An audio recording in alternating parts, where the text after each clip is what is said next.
c'est bien. Des fois, ça marchait pas. Donc, encore une fois, hein, tout va dépendre. Vous voyez comment vous effectuez vos tactiques, vos techniques, vos procédures. Il faut constamment répéter les choses. Hein. Je vous rappellerai, moi je suis autodidacte. Je ne suis pas un hacker. Et bah, j'ai commencé dans l'informatique, j'ai fait du helpdesk. Pendant des années, j'ai fait beaucoup de helpdesk. Ça m'a déjà bien appris les bases de l'administration. Hein, comment dépanner les gens. Si tu peux dépanner les gens, tu peux te dépanner toi-même. Tu l'as compris, mon copain. Et c'est là que j'ai appris toutes ces techniques de hacking, puisque bah, je m'emmerdais un petit peu au boulot et j'ai décidé un petit peu de creuser. Donc, vous voyez, j'ai réutilisé typiquement bah, ce qu'on a fait hier. Sauf que là, ça a marché. Donc, vous voyez, en fonction de comment vous utilisez, hein, j'ai repoussé la porte dérobée, mais cette fois-ci, je l'ai lancé quoi? À partir de PowerShell. Et ce qui est intéressant, c'est que ça marchait. Dans notre précédente vidéo, hein, j'avais fait un get system pour devenir admin. Donc, je suis un nouveau admin avec le pipe impersonation. J'ai fait un load Kiwi. Il a bien voulu charger Kiwi. Et je sais pas si vous vous rappelez, la dernière fois, j'ai fait un load PowerShell. On était en échec. Hein. On était en échec. Là, franchement, tout fonctionne. À part ma session qui vient de mourir. Ça, taper Metasploit dans la loupe de, comment dire, de YouTube sur ma chaîne pour avoir tous les cours Metasploit. Hein. Donc, premier truc, on récupère la main. Deuxième truc, qu'est-ce qu'on fait? Élévation de privilège. Get system, automatiquement. D'accord? Ensuite, pour pas que ça se produise, c'est pas une technique de persistance, mais on va migrer le processus en mémoire. Si je le migre dans un processus qui quoi? Eh ben, qui fait tourner des choses sensibles, hein, sur le serveur Windows ou le PC client, qu'est-ce que je peux utiliser? Techniquement, je vais utiliser tout ce qui tourne en tant que NT Authority System. Hein. Donc, moi, je suis persistance administrateur, ça c'est moi, ce sont mes processus. Qu'est-ce que j'ai? J'ai explorer.exe qui tourne, intéressant. Il faut prendre vraiment des trucs, voilà. Hein, le SVC host, il se lance à chaque fois dans la machine. On a le WinLogon, quelque chose qu'on ne peut pas arrêter. Hein. Parce que je vous explique, si vous migrez pas votre processus, déjà vous serez moins furtif. Deux, l'antivirus ou l'utilisateur pour découvrir la porte dérobée. Ok. Imaginons que ça soit PowerShell. Là, actuellement, c'est quoi qui fait tourner ma porte dérobée? Pourquoi j'ai la main via Metasploit? Parce qu'on a du PowerShell qui s'exécute quelque part, par là. On va le trouver, on va le trouver.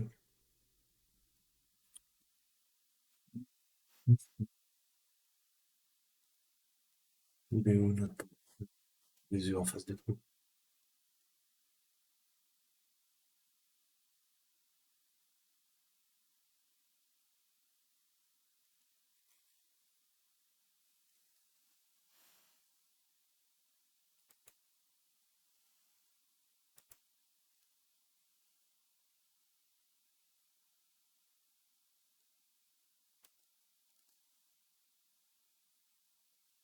Voilà. Donc, on a notre back.exe. Ok? Moi, je suis quoi? Je suis PID 1692. Ok? Et parent process, c'est quoi? Quel est mon parent process? Si on regarde, c'est le 3260. Qui c'est qui est 3260? Regardez.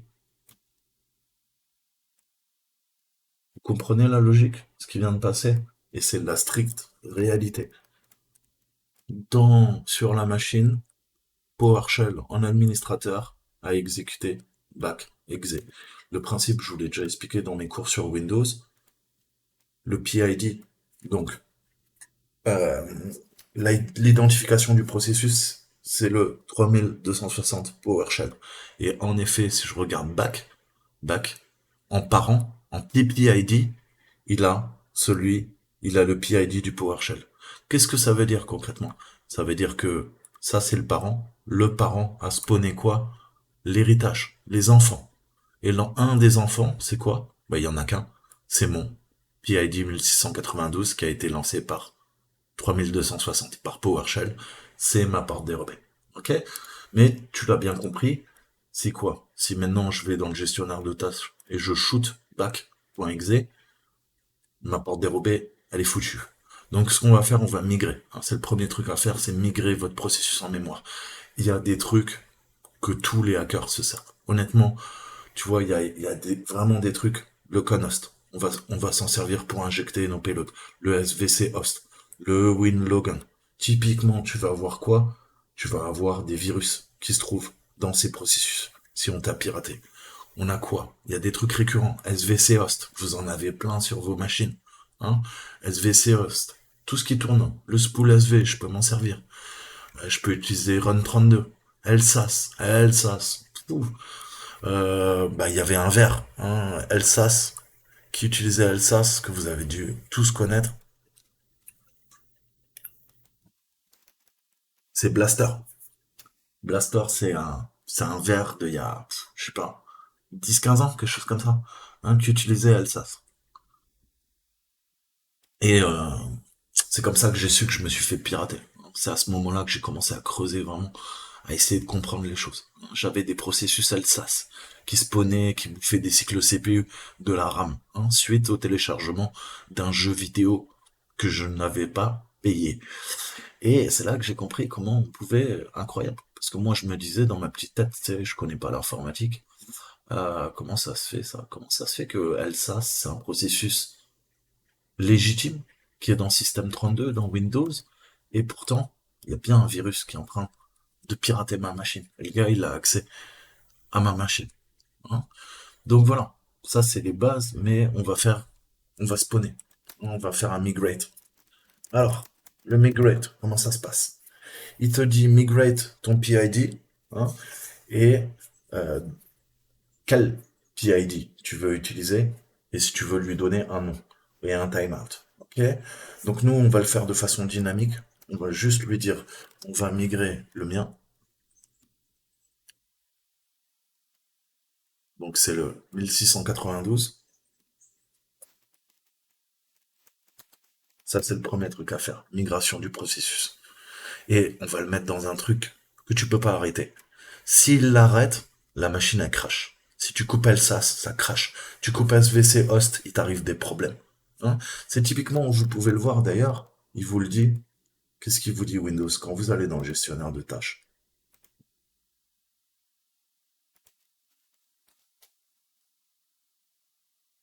Il te le dit. Il te dit, écoute, attention, hein, si tu arrêtes ce processus, tu risques de faire cracher Windows. Hein. Et vous voyez, enfin, la meilleure vue, c'est ça, Amazon. Donc il y a mon back.exe, on est d'accord, et je vais l'injecter, hein, dans un Conos, dans un CRS, euh, et vous voyez, on peut se servir de tout. Hein. Je peux me servir du client de serveur, ça tu peux pas l'arrêter, il tourne par défaut. Je peux utiliser toutes les composantes critiques, hein, qui ne peuvent pas être arrêtées. Donc, tant que l'ordinateur est pas arrêté, tu peux pas couper mon shell. J'aurai constamment le shell qui va essayer de se connecter à mon serveur de command and control, qui est mon serveur Metasploit. Ça, c'est le client, c'est mon agent. D'accord? Donc, on va le migrer dans un des processus que vous voulez. Et typiquement, je vais vous montrer Ntask. Voilà. Arrêter ce processus risque de rendre Windows instable ou carrément l'arrêter. Vous allez perdre toutes vos données. Êtes-vous sûr de vouloir continuer? D'accord? Donc, voilà, c'est des processus comme ça qu'il faut prendre. Faut prendre, on a le 800. Allez, le 800, il me plaît bien. Il me dit qu'il est critique. Allez, on pousse le 800. Il est où mon 800? C'est celui-ci. D'accord? Donc, hop, tiré P, 800. Il migre le 1692 dans le 800. Migration terminée. Là, tu commences à être bien, mon copain. Qu'est-ce qui s'est passé? Il est où maintenant le bac.exe? 1692? Il a disparu? Il a disparu? Incroyable. Vous avez compris? Il n'y a plus de bac.exe.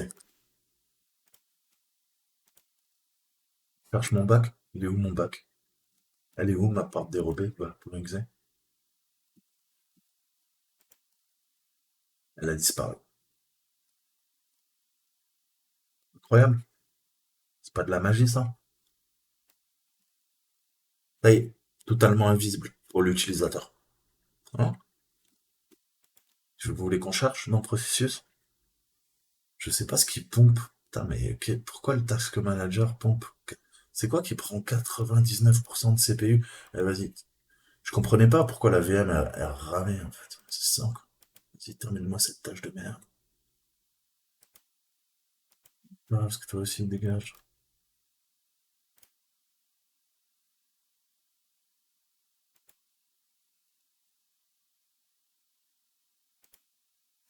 Arrêtez.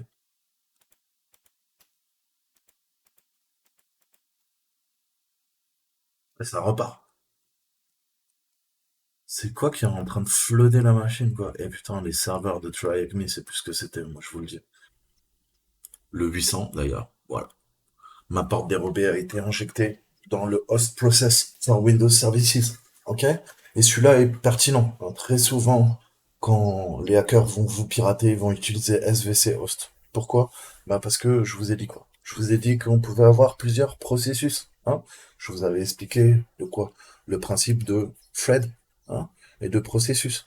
Comment on s'en sert, comment on injecte. Là, on voit les threads, on voit les process, hein, les handles. Bah là, c'est pareil. Hein, il y a plusieurs process, plusieurs threads qui tournent en concomitance, et on voit qu'on en a un, 2, 3, 4, 5, 6, 7, 8, 9, 10, 11, 12, 13. Hein, donc c'est intéressant, puisque bah, on va se noyer, encore une fois, dans la masse, hein, dans le bruit. Là, on est devenu furtif, c'est ce qui nous intéresse. On continue. Donc, deuxième étape, charger le kiwi. On va reprendre. Troisième étape, une fois qu'on a migré, on va charger le PowerShell pour être totalement bilingue. Hein. C'est-à-dire quoi? Bah, utiliser des commandes DOS et utiliser également des commandes PowerShell pour avoir un total contrôle à distance. Je n'aurai plus besoin d'interagir avec ça. Et le petit truc magnifique, c'est quoi? Bah, vous voyez, c'est que back, exe, il est plus exécuté. Il a bien migré également dans PowerShell. Donc ça veut dire quoi? Bah, ça veut dire que techniquement, je peux le supprimer.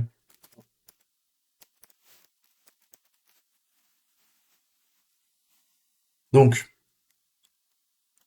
quand vous serez bon,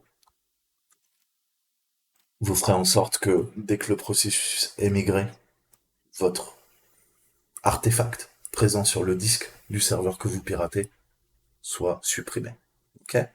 Comme ça, bien sûr, hein, si on commence à faire du blue teaming, à regarder les logs, corréler les logs, il y aura des artefacts. Ok? Mais une personne lambda, elle aura quoi? Elle aura plus rien sur son bureau. Il n'y a rien qui peut lui dire que bah, elle s'est fait pirater.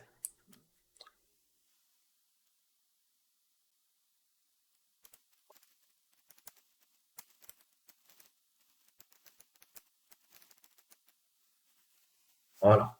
Donc système ça passe, hier ça n'avait pas marché, donc là on récupère tout. Hein. La syskey, très important, qui va nous permettre de décrypter bah, les clés des autres. Hein. Il y a la clé SAM, il y a la syskey et il y a le hash qui est au format NTLM, comme je vous l'avais expliqué. Donc là on récupère tout. On a les reads et on a les hash. Donc on peut faire des attaques pass de hash. Le problème c'est que le port n'est pas ouvert. On va voir comment on peut les craquer. Hein. Donc on va récupérer mon ami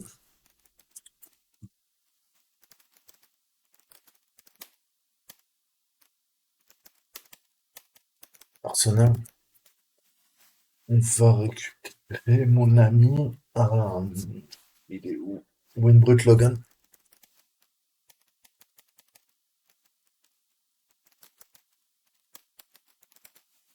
Parfait. On va prendre la version 64 bits. Puisqu'on a attaqué un Windows Server, on va aller dans Release.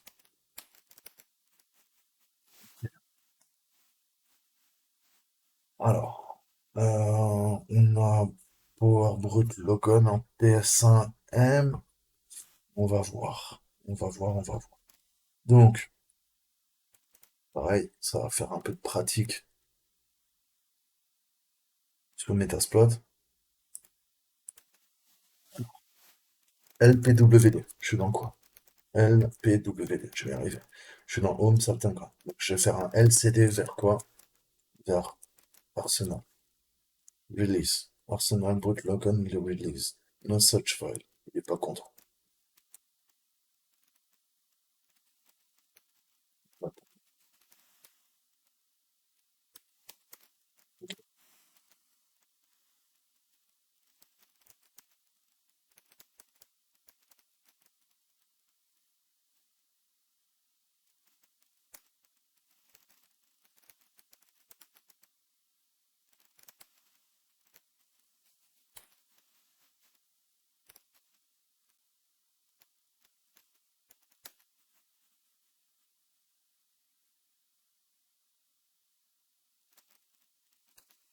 Alors, et moi je me trompe. Ça doit faire parfait. Donc LPWD, je me retrouve dans le release. On va faire un upload de quoi? Bah, du programme. Je vais faire un LLS. On va bien. Voilà. Et on va faire un upload pour voir. Ok, donc là, je suis en train, grâce à mon serveur de command and control, de pousser vers mon agent le script PSM1. Et comme on a chargé les extensions PowerShell, je peux quoi? Je peux maintenant pouvoir exécuter le PowerShell direct, sans être sur la machine. Vous l'avez compris, c'est le principe du command and control. Donc, qu'est-ce qu'on va lui dire? Laisse, il y a quoi sur le serveur?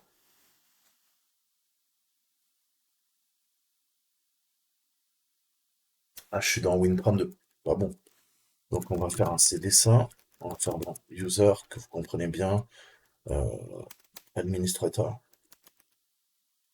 Ok, stop. On repousse. Qu'est-ce qui s'est passé? Vous voyez, via le serveur de command and control, on fait quoi? On commande et on contrôle à distance nos bots, si vous voulez.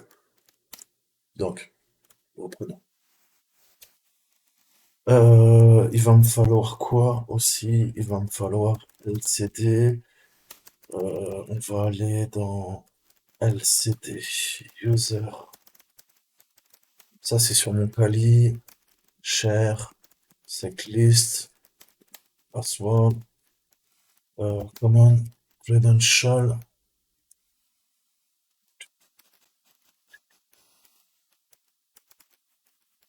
Alors, qu'est-ce qu'on va utiliser pour ce faire? On va utiliser la 100K. NCSC, ouais, on va prendre celle-là. Alors, on va faire un upload 100K.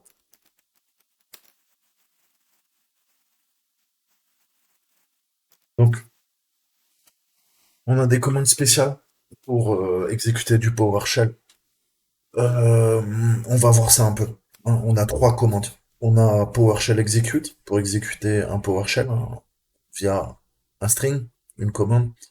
On a l'import pour importer et on a PowerShell shell pour créer un shell interactif. Donc, qu'est-ce que je peux faire? Je peux lui demander éventuellement un import hein, sur notre module. Donc, je vais faire un PowerShell import sur Power.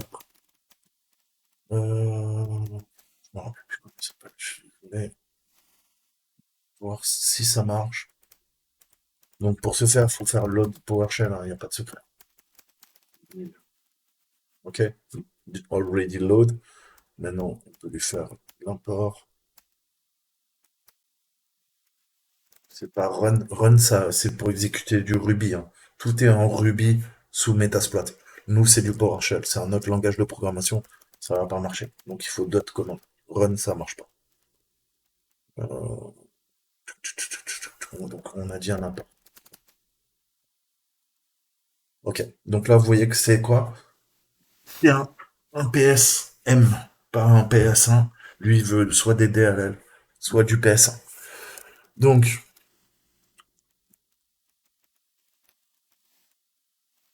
on va essayer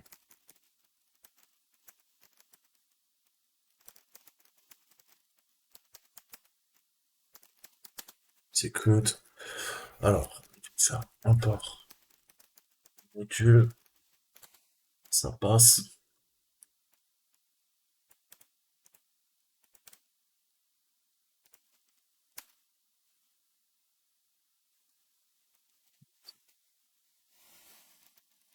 Je me souviens.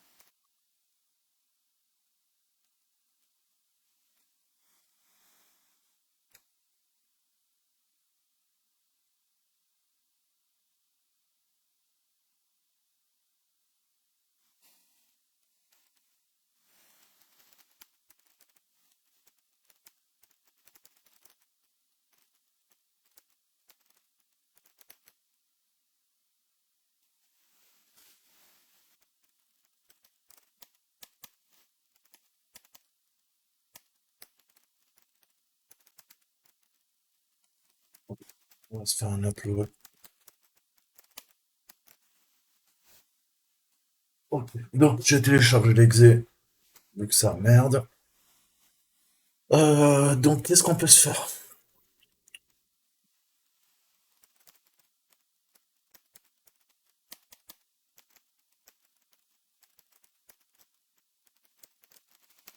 On va passer dans un shell, s'emmerder. On va aller.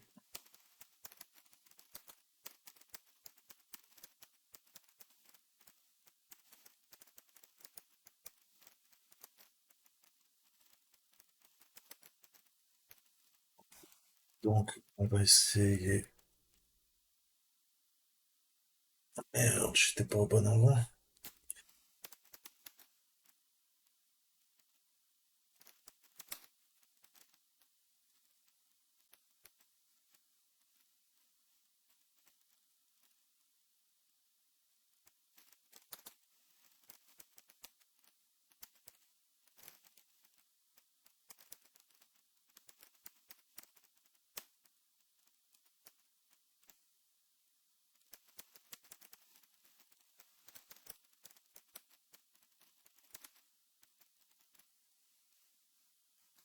Donc, vous voyez, hein, interpréteur, vous pouvez utiliser quoi? Les slash, comme sous Linux. Par contre, dès qu'on passe en shell ou en PowerShell, hein, ça aurait été l'inverse. Sinon, il va pas comprendre Windows. Donc, je vais refaire le upload WinBootloader. Ok. Et là, on peut repasser dans le shell. Dire, il doit être là. Voilà.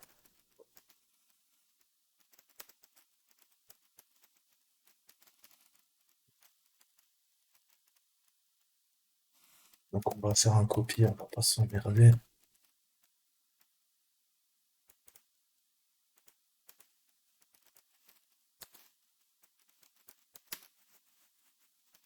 Et ça sera plus facile pour l'appeler. Ok.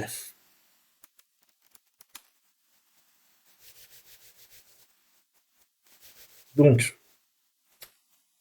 on a vu qu'avec LSA Dump, hein, on pouvait récupérer, on a vu qu'on pouvait copier nous-mêmes, SAM, système, les ruches, hein, pour pouvoir les craquer offline. On peut utiliser HDump, hein, qui nous récupère tout le reste. Mais là, si j'ai pas envie d'utiliser quoi, H4 et me prendre la tête avec John, hein, je peux directement attaquer sur le serveur. Hein, autant en profiter. Donc, si jamais le serveur est bien configuré, vous pourrez bloquer les comptes. Donc c'est à double tranchant. Mais je vous ai déjà montré cette technique, mais que j'utilise beaucoup sur certaines machines au boulot. Donc on a un, qu'est-ce qu'on veut? Alors, si je résume, on a plusieurs utilisateurs. Et surtout, cette attaque nous permet de quoi? D'attaquer les autres utilisateurs à partir du guest. Hein, donc même du compte invité, on va pouvoir pivoter, hein, de compte à compte, de Joe à Chris, de Chris à Try Avec Me, de Try Avec Me, Privesc, escalade de privilèges pour arriver admin sur la machine. Donc là, on va essayer de s'occuper de Joe. Donc je vais lui dire .exe u, je vais lui mettre Joe, et W, on a notre word list, et ouais, qui est super chiante, qui est là.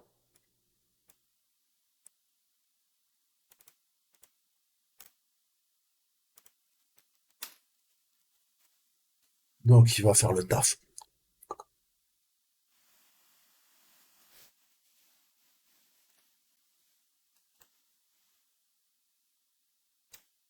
Donc il vient de le trouver, hein.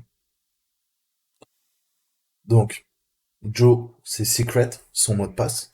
Donc ça, c'est intéressant. Vous voyez que si vous avez un bon dictionnaire, vous allez le trouver, mais très facilement.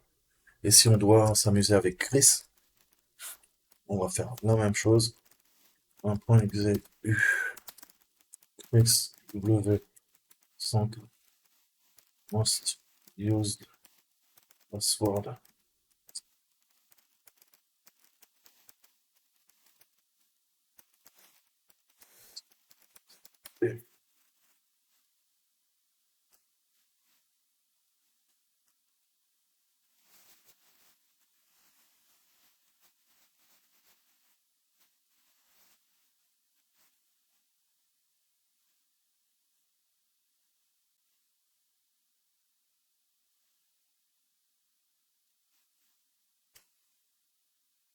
Donc là, on voit qu'il teste 100 000 mots de passe, hein, vu que c'est la 100K, c'est 100 000. Et il teste à peu près 225 mots de passe à la seconde.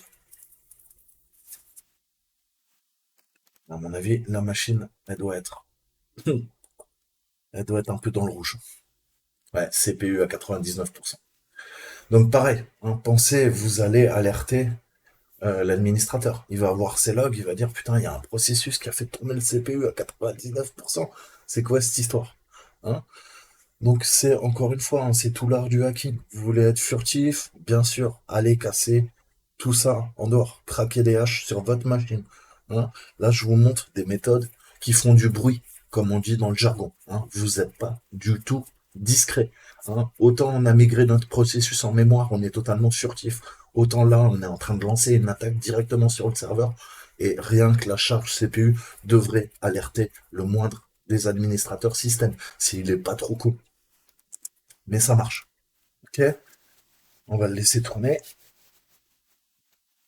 Donc, vous voyez comment vous pouvez vous servir, hein, de WinBrute, hein, qui est vraiment plutôt pas mal, qui est pas discret, mais sur certains serveurs, on pourra se le permettre. Tout va dépendre de l'obsèque, hein, de la sécurité de vos opérations lors de votre cyberattaque, hein. Encore une fois, on essaye de pondérer le risque d'être détecté et la facilité, hein, pour pouvoir continuer notre pivotement latéral, vertical au sein de l'entreprise, hein, quand on fait du red teaming, quand on fait du pen test. Encore une fois, est-ce que vous voulez aller vite et vous faire repérer ou prendre votre temps et être le plus discret possible, hein? Vous savez que c'est toujours la deuxième solution qui est le plus envisageable, hein. Techniquement, en tout cas, les hackers étatiques font des APT, hein. C'est ce qu'on apprend en red teaming. Quand tu fais une APT, tu vas être furtif. Tu vas prendre le temps. C'est pour ça que c'est des cyberattaques qui se font pas en 2 jours, en 3 jours, en quelques heures. Ce sont des cyberattaques qui se font en 6 mois, 1 an, 2 ans, hein, pour bien avoir l'ensemble du foothold dans l'entreprise, quand c'est des grosses entreprises, et exfiltrer les données le plus discrètement possible, hein. Si j'exfiltre un fichier tous les jours, pendant 2 ans, je serai beaucoup plus discret que si jamais je commence à siphonner, hein, les serveurs et je vais créer du bruit, je vais me faire détecter, hein, même si j'utilise des techniques chiffrées, hein. Et je vous ai dit, en communication, euh, si jamais tu communiques par radio, on peut te détecter, hein. C'est pour ça que dans l'armée, message court, même si tu utilises une radio chiffrée, tu communiques le plus rapidement possible, ok? Plus la communication est longue, plus elle pourra être interceptée par l'ennemi. Si tu télécharges 40 terabytes, quand bien même par un canal auxiliaire qui te permet de faire de l'exfiltration vers ton serveur de command and control, parce que t'es le roi de la péter, qu'est-ce qui va se passer, mon copain? Eh ben, t'inquiète pas, même si les systèmes anti-intrusion, ils arrivent pas à casser ton chiffrement AES 256 bits, ils vont voir que quoi? Qu'il y a 40 terabytes qui sont passés par le routeur et c'était chiffré et qui sont allés vers un nom de domaine ou une adresse IP qui est pas connue de l'entreprise. Ben t'inquiète pas, hein, pareil, hein. Les gars qui bossent en blue teaming, les administrateurs, ils sont pas trop cons. Ils vont se dire, on est en train de se faire siphonner nos données. Hein. Pourquoi? Bah parce que 40 terabytes, tu le feras pas en quelques secondes. Ça va prendre des minutes, ça va prendre des heures. Tout va dépendre de la bande passante, du réseau de l'entreprise et de toi, ta propre bande passante. Par contre, si tu fais des petites connexions, de quoi? De 1 seconde, de 2 secondes, de 3 secondes, et tu les échelonnes, tu les répètes 30, 40, 50 fois, 300 fois, 1000 fois, eh ben, je te jure que tu seras beaucoup plus discret. D'accord? Donc c'est la logique. Donc, j'espère qu'il a bientôt fini. 10 minutes.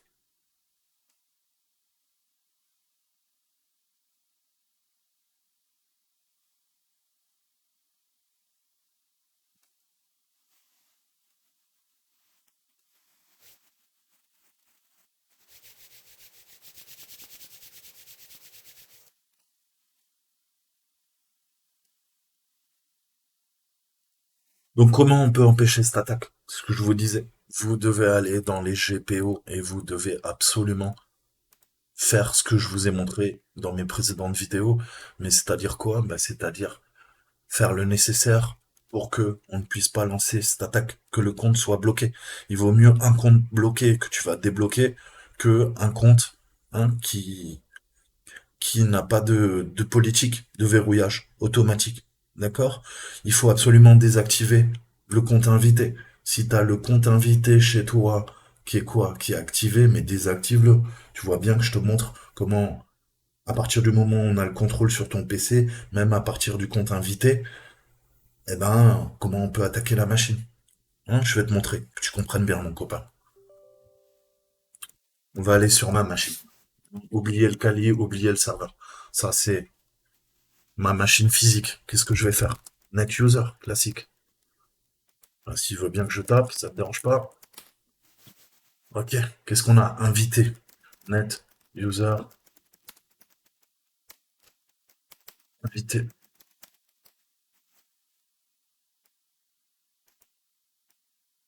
S'il est actif, eh ben désactive-le tout de suite. Ok? Comment je fais ça? Net user, invité, active, yes. Donc, tu l'as compris, pour le désactiver, si chez toi il est activé, qu'est-ce que tu vas faire? Net user, active, no, d'accord? Donc voilà, il faut surtout pas qu'il soit autorisé, hein, et c'est pareil pour les autres comptes. Si vous vous en servez pas, pourquoi les laisser activés? Alors t'as des comptes de service, ceux-là tu pourras pas les désactiver, hein, c'est des sortes de démons, c'est les comptes de service, hein, les comptes machines, comme je te disais. Mais moi je suis quoi? Je suis Predator. Ok, je suis Predator. Ça c'est mon compte. Ok? C'est le compte de Saltan. Mais administrateur, il est quoi? Bah, il est bloqué, mon compte administrateur. Je suis déjà administrateur de la machine. Pourquoi je m'emmerderais à quoi? À le laisser activer? Pareil, réduis ta surface d'attaque. Hein? Soit tu tournes avec un compte classique, ce que tu devrais faire, ce que moi-même je devrais faire, mais j'ai confiance en ma technique. Pourquoi? Parce que dès que tu vas te choper un virus, il va quoi? Il va se lancer avec les droits d'administration. Donc là, ta machine, tu peux l'ajouter. Hein? À l'inverse, si tu le lances avec quoi? Avec un autre compte qui est seulement utilisateur, et ben là, il faudra qu'il fasse son escalade de privilèges pour passer administrateur. Tu lui mets des bâtons dans les roues. Ça va être beaucoup plus compliqué. D'accord? Donc voilà, hein, pensez, ça c'est des commandes, vous devez constamment checker. Ensuite, je vais vous montrer l'endroit. Alors, encore une fois, on peut remercier Windows, mais si tu as un Windows Home, bah en gros, t'es piratable. Tu peux rien faire. Pourquoi? Parce qu'il faut aller dans secpol.msc. Voilà. Ça, tu peux le lancer, hein, tu fais un exécuter, ou tu le recherches dans ta loupe, là, dans ta barre de tâches. Setpoll.msc, tu peux le faire que sur Windows Server ou Windows Pro. Ok? Et donc, c'est quoi? Bah, c'est une interface, hein, qui te permet de quoi? De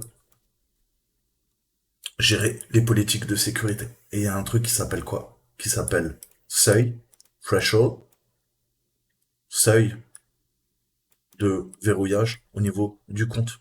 Donc, une fois que le seuil est dépassé, le compte est verrouillé automatiquement. Vous voyez bien ce qui se passe, hein. Je vous mettrai les ressources. Allez voir, c'est là-dedans. Vous devez absolument mettre, je sais pas, 2, 3 grands maximum, hein, parce que si c'est sur 9999 ou sur l'infini, qu'est-ce qui se passe? Bah, il se passe ce qu'on est en train de voir là. Mais il passe 1, 2, 3 sur domaine persistance. Donc voilà, hein, il vous le dit même. Qu'est-ce qu'il vous dit? You should implement lockdown policy and follow guidelines to create a secure account password. Ok? Tu devrais respecter la politique de verrou du compte automatique et suivre les consignes, les conseils pour te créer un mot de passe sécurisé pour ton compte. D'accord? Donc on s'arrêtera là. J'espère que ça vous a plu. Je vous dis à très bientôt. Ciao ciao.